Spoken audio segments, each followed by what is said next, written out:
Last week we looked at a port of the second best-selling Super Nintendo game of all time, Donkey Kong Country, which left a lot of you asking, what's the best-selling Super Nintendo game of all time? And I hope you don't mind if I answer with a resoundingly sarcastic, oh, I don't know, let's look it up on the old internet. Oh, hey, look, it's Super Mario World, who knew?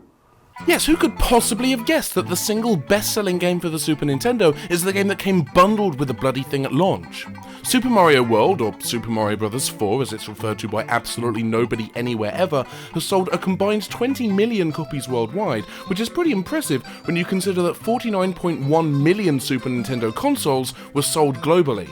The game has also been re-released a number of times. In 1994, it was added to an expanded version of Super Mario All-Stars. This version was released literally everywhere except Japan, which makes it something of an oddity. The All-Stars version of Super Mario World is exactly the same as the standalone version, but with one minor difference: Luigi. As basically everyone in the universe knows by now, Mario All-Stars is made up of enhanced versions of the original Nintendo Mario games, including the original Japanese version of Super Mario Bros. 2, which is included here as the Lost Levels. These games are structurally identical to the NES versions, but feature improved graphics and higher fidelity music. One of these improvements was to give Luigi his own sprite set. In the original NES versions of the first and third games, as well as the Lost Levels, Luigi is simply a palette swap of Mario's sprite. The only NES title where Luigi had his own unique sprite set is the worldwide version of Super Mario Bros. 2. Which, while I'm telling you things you already know, is a total conversion of the Japanese Famicom title, Doki Doki Panic. I know! Shock revelation. Luigi's unique appearance in Super Mario Bros. 2 rather puts the palette-swapped sprites in the other entries to shame, so Nintendo opted to give Luigi unique sprites for the other games in the All-Stars collection.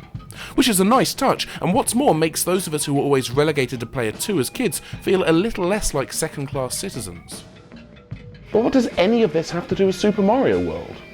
Well, if you'd been paying attention, you'd know the answer to that one, wouldn't you? Go stand in the corner. The corner! Now!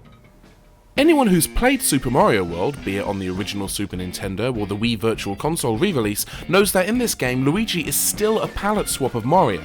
It's not even that great of a palette swap, and when Luigi dies, the inside of his mouth is green. But when Nintendo of America decided to slap Mario World onto a new edition of All-Stars, they couldn't just leave the palette swap sprites in. How would that look compared to the unique sprites in the other four games? That's when Nintendo of America made what may well be the single greatest decision in the history of the Mario franchise.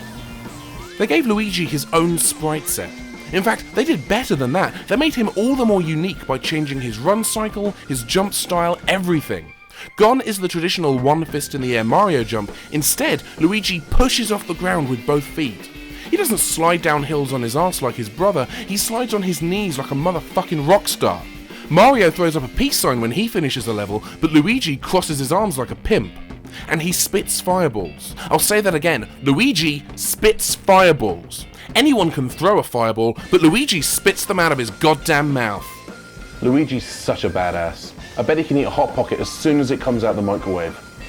These unique sprites don't just differentiate Luigi from his stouter brother. For the first time in a Mario game, Luigi has character. He stands out not just in terms of appearance, but in attitude. What's more, these unique sprites put the Luigi sprites in the other games included in All-Stars to shame.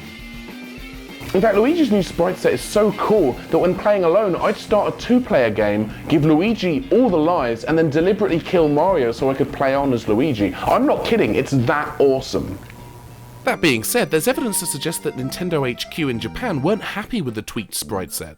Super Mario World was conspicuously absent in the anniversary release of Super Mario All-Stars for the Wii, and when Nintendo chose to port Super Mario World to the Game Boy Advance in 2001, they opted instead to make a new sprite set, mostly based on Luigi's sprite scene in Super Mario Bros. 2, which had been ported to the Game Boy Advance earlier that year.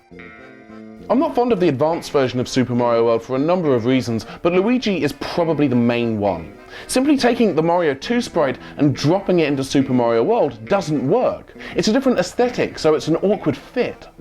The sprites they made for the All-Stars version are a much better fit, so it's baffling that Nintendo opted not to use them for the Game Boy Advance port. Either Nintendo didn't know the sprites existed, or, much more likely, they didn't approve of Luigi's Poochie-esque attitude, probably because it was at odds with the scaredy-cat wimp version of Luigi put forward by Luigi's Mansion, which was released earlier that year. Whatever the reason, one thing's for certain. Nobody cares but me.